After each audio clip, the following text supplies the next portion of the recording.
March 9th, 2024.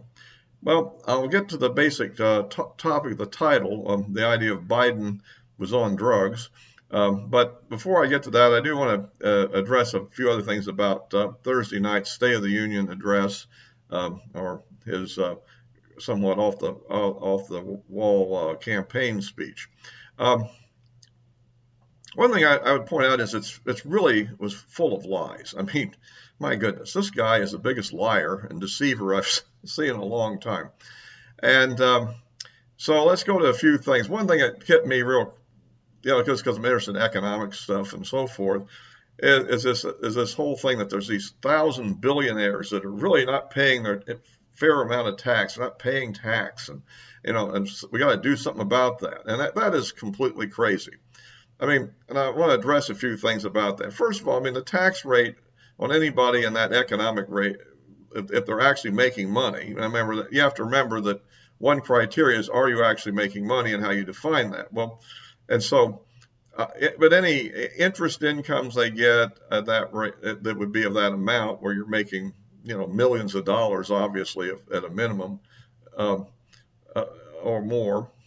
Your tax rate at that level federally is 37% top rate, and then on top of that you have the so-called surtax on investment earnings, which is another 3.8%. So that puts you somewhere in the low 42% range, I think, because I think that's a multiplier. Okay, so that's the kind of tax they're paying, not 8.2. I don't know. They concocted that because he wants to tax money that they haven't actually that they actually don't have. That is to say, if you have an asset that's valued at something, you don't have money. You have an asset that's valued at something. I mean, let's say you had a house that was worth, I don't know, $250,000, and you owned it outright. But you didn't have any money in the bank, then you don't have $250,000. You could take out a loan to, on the property to get money or whatever, or you could sell it. But when you have it, you don't really have the money yet. And the general idea is you pay taxes on actual income you have. Well, he wants to tax the appreciation of values on it as it happens year to year, or maybe quarter to quarter, knowing how this stuff goes. I don't know these details. Instead of simply waiting till somebody sells it. So obviously there's a lot of these billionaires that founded companies, hold large quantities of shares in these companies, and they haven't sold them. And they get some dividends off of them, and that's what they really live on. And all the things they have that everybody wants to be jealous of comes probably out of those dividends or occasional sales of shares of the stock. And remember, there's restrictions on when you can sell it because of, when earnings reports come out and all the insider stuff. So the point I'm getting at is no, that's completely garbage. It's a made up number, and it's not reasonable at all. And not only that, but if you went to his type of taxing, it would be a very bad thing, because what you're really doing is you're making these people continually sell off their assets and having the government take them, which means they have less control of their private assets and more money goes to government, which isn't necessarily a good thing anyhow, because I think billionaires do a lot better with the way they manage their money than what the government does. So at any rate, but he just wants to throw that out to make you jealous and therefore hate people and all that stuff. So that's all that is. The other thing it would do is, who's going to buy the stuff?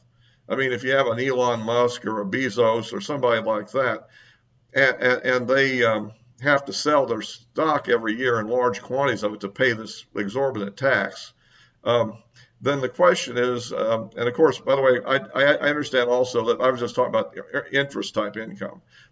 Their long-term and this also applies to short-term capital gains, but their income that would fit that we're talking about would be capital gains, which in those levels of income would be around 20% plus the 3.8% surtax that would go on it, putting them up to around 24%, I guess. So the point is that's the kind of percentage you'd be paying, and slowly but surely, who would buy this stuff up if all the billionaires are selling large amounts of stock? Well, obviously institutions, meaning more like your BlackRocks and your retirement funds and all these people that are putting all this you know, all those what you call economical ESG type things on them. Those would be the people that owning more and more of the country, which essentially would be subservient to the government. So it's not a very capitalist idea like he claims he is. But if you like these videos, please give me a like, and I'm always looking for more subscriptions. And you can click the bell for notifications if you're a subscriber. So yeah, so that's one thing I think is a basic deception what he's trying to put out totally, because they really are paying a lot more than that on the money they have if they have it. Now there are some exceptions, and the people that are primarily in real estate have a whole different set of tax considerations because of things like depreciation, and when you sell a property there, you can reinvest in another one without paying the capital gains on it and stuff like that. That's a different type of environment. But I'm talking about more like people that own companies and stuff, and it's a mixture, of course. So anyway, so that's that one. And then, he gets into all these other ideas about all these giveaway programs and things. And he talks about how the interest rates are high and all that. We need a special program to give out $400 a month to everybody that has a whatever. And I'm sitting there going, well, excuse me, the only reason why the interest rates are high is because of your exorbitant spending, Mr. Biden, in the first year of your two of your administration, when you came in with these multi-trillion-dollar programs, and this spending is what drove the inflation rate up, and now the interest rates have been put up by the Fed in order to, bring inflation back under control. So he's taking a lot of credit for getting inflation under control that he himself caused. And it's just another example of the phoniness of this guy. And so that's another thing. So they have a strong reaction to his deal. Of course, we have the normal type of thing. We have all the illegal immigration thing. He got in trouble for using that terminology. I guess he forgot to be PC. But he's blaming the Republicans for the wave of illegal immigration that's actually occurred because of his policies. Well, you can critique Trump at some levels, but the fact is he was bringing it under control in spite of all the forces that were working against him throughout his term there, his one term. It wasn't like he was getting a lot of cooperation even from all the Republicans in the Senate on that issue.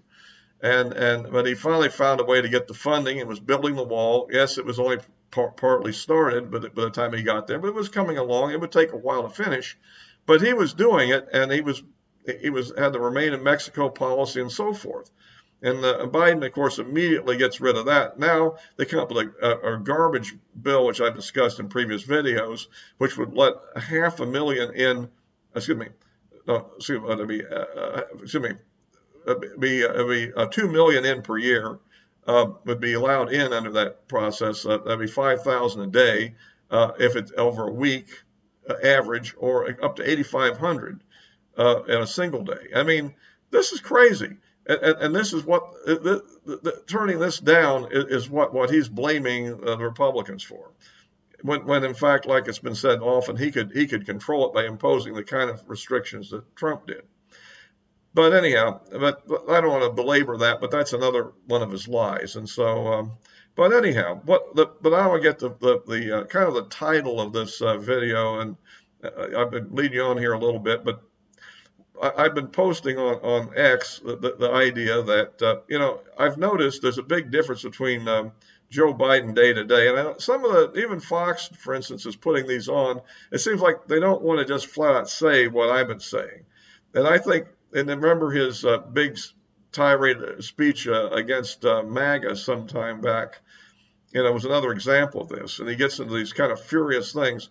I believe when you look at the difference between his typical, he's going out and somebody asks him a question and he's like, I don't know where I am type attitude, and what he was doing in this 67-minute long speech, my thinking is, I think he's on drugs. I think they put him on some kind of a stimulant drug, probably a prescription type or pharmaceutical. I doubt it's illegal, but they put him on some kind of a stimulant drug, I think, to get him up to this behavior you see in that speech. which also explains why it's a bit strident, because he's really hopped up. I mean, Hannity referred to it as being jacked up. So, at any rate, so that's the way I see it. I think that that kind of explains the difference in behavior that you see normally and on these special occasions like a debate or these speeches and so forth. Now, and of course, I think that's I don't know if anybody wants to say that, but I think that's the big difference. The good thing about this is maybe this will prevent him from being removed from the ticket, like we were kind of heading to there. Because honestly, I think we'd be better off running against Biden than whoever the replacement they'd come up with. Again, some people think, well, it would end up being Kamala Harris or something, and that would be somebody we could easily beat, which might be the case. I'm not sure who it would be. I guess that could be a problem.